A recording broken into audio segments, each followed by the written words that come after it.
Now it's time to jazz up your card magic with some card flourishes. So the first one, very common, it's called the ribbon spread. Begin with the cards held between your thumb and then your middle and ring fingers, and then your index finger is going to lean against the edge of the deck and bevel the cards back slightly, just like that, so that when you run the cards along the table, you can keep even pressure from your index finger as you pull the cards back so that they kind of spread nice and evenly. Now it definitely helps to have a soft surface. I'm using a felt tabletop here, and as you have fewer cards in your hand, you have to kind of loosen up the pressure. So it's just something you'll get a feel for, and you'll get better at it over time. Now once you've got your cards spread out on the table, you're going to grab from this end, the bottom end of the deck, you'll put your index finger underneath there, and then you're just going to lift up and push backward at the same time. This way the cards will flip themselves. You'll notice that as I'm scooping from this side, I'm already pushing these cards in.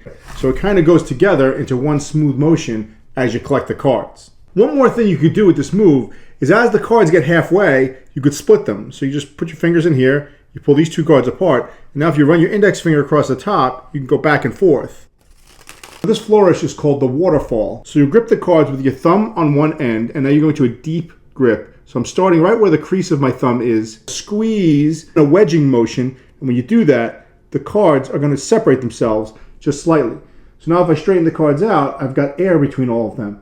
And by putting that air, it helps to allow you to slowly open your fingers and let these cards fall one at a time. And then when you let them fall, you're going to kind of tilt back a little because you don't want them to go this way, because if they go this way, then they're going to kind of crash into each other on the way down. But if you tilt the cards forward and you let them fall into your hand, they'll fall in the right order, and it makes a nice little flourish. This next flourish is called the pressure fan. So your thumb is just past the side of the deck, but your other two fingers are coming right to the edge of the deck, and that's so that when you spring them, they can shoot off nice and easily. Now this is going to feel a little uncomfortable, but you're not going to start with the card straight like you normally would in this hand. You're going to start way over here. So look at where I'm holding these cards. My thumb is across the bottom. They're almost falling off of my hand this way. And I'm doing that so that I can make a nice big fan around my hand. And I'm going to use these fingers to springboard around so that I can get the biggest possible fan. So again, you're gripping it here. You're pushing back against your hand. You got these fingers squeezing and this hand helping to push it. And then you're going to start to spring cards off. And you're going to just come around all the way around, as far as around as you can. When it's done in a nice, smooth, and even motion, you get this distribution of cards that looks nice. Now that I've got a nice fan, I want to close it. And what I'm going to do is use my index finger on this side. I'm going to move my index finger to the bottom corner of this card, right where the pip is on a 4. And I'm going to kind of push this finger forward. And at the same time, I'm going to pull these fingers inward. So watch what happens. If I pull these fingers inward, it already starts to close. And if I push this up at the same time, it's pivoting around. And it's closing the fan. I'm going to use a little bit of inertia to get the fan to close the rest of the way. So as I'm doing those moves, 1 and 2, I'm also going to just push my hand to the side a little bit, and that's going to force the cards to finish the close. So it looks like this when you put it all together.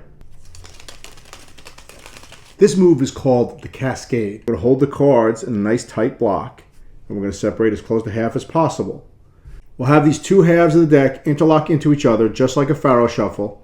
Once they're interlocked, and it doesn't have to be a perfect faro, obviously the closer to perfect the better, you're going to tilt these cards to the side. Now what you want to do is push these cards about down to the end of the pip of the next card, that far, and then spin them around like this.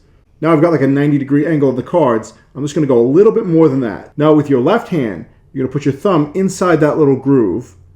And I'll flip the cards over now. And then I have my pinky down here, and I put my index finger up here.